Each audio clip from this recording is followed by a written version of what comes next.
everyone, so a recent diet that I've been really getting into is the low carb diet, and don't get me wrong, carbohydrates are a really good source of energy and you need it to really keep yourself awake and everything.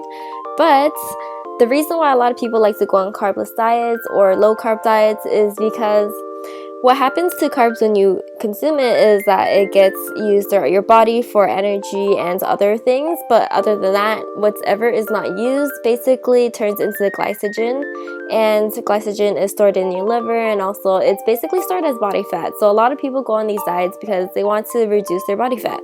Now, the difficult thing that I found about this diet is basically getting over the fact that I can't or shouldn't really eat as much bread, and that was really difficult. So I was looking online and I found a recipe about cloud bread, and I really do like this recipe. It does taste a little different for bread. It definitely isn't bread, but it is a really good replacement. So I wanted to share it with you guys if you guys are interested.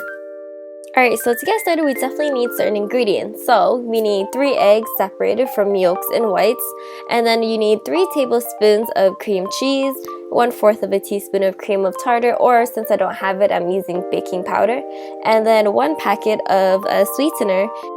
Alright, so before anything, whenever it comes to baking, you always have to preheat your oven, so preheat it to 300 degrees Fahrenheit. And then while the oven preheats, we're just going to grab the yolks and then add in some Splenda or whatever sweetener you have. And also you're going to add in the cream cheese. And what we're going to do is just mix it up until it is thoroughly mixed and somewhat creamy.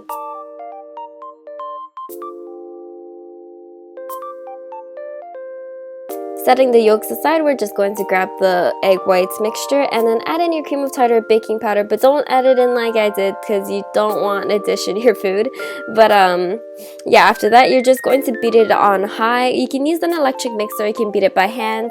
I usually beat it by hand. It's just today, for time's sake, since I had to make a whole bunch of other food, I used an electric mixer. But you know, if you're losing weight or you're trying to lose weight and you're trying to burn some more energy, you might as well use your hands and do it. It's gonna take a while though, but just keep beating it until it's nice, stiff peaks.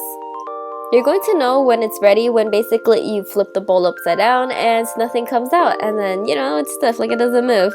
But other than that, we're just going to grab the yolk mixture again, and we're just going to slowly pour it in, and while we pour it in, we're going to fold it in.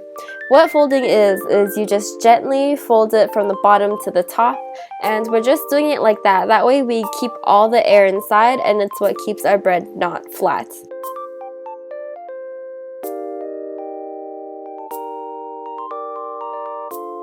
Alright, so here's the last step. Basically, all you have to do is just get a baking sheet. If you don't have one, you can always grease the pan. It's just I prefer not to because I really don't like the idea of using a lot of oils. And just grabbing a big spoon or any spoon, whatever makes it easy. Just grab a big group and just plop it right onto the baking sheet. And then I'm just using the back of the spoon and spreading it out into my desired shape. When you're done, just stick it in your oven for about half an hour. Keep an eye on it though because it burns really easily, and you know it's done when it's a light brown color.